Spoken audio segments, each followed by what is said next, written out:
Let's talk a bit about Hillsong. I mean, how many services do you have on a Sunday? You've got vast congregations, don't you?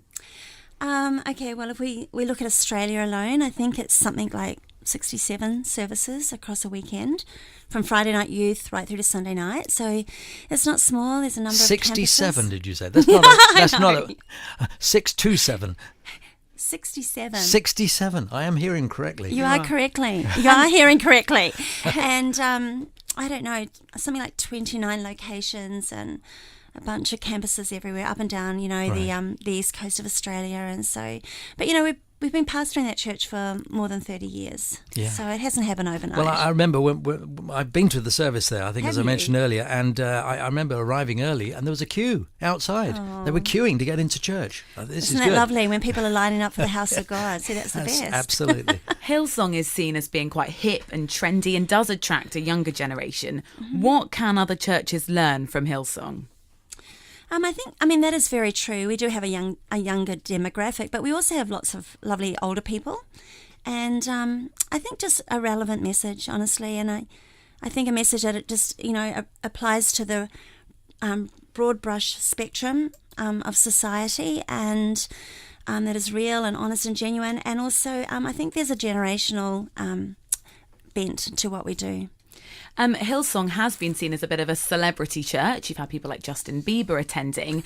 How's that come about? Has that been deliberate, or has it just sort of happened very naturally?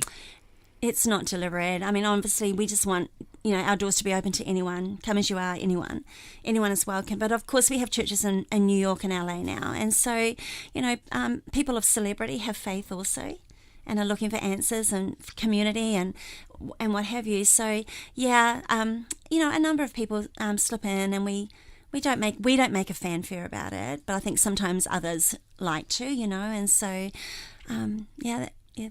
Has some of the negative press over the past couple of years harmed the church in any way? In Australia?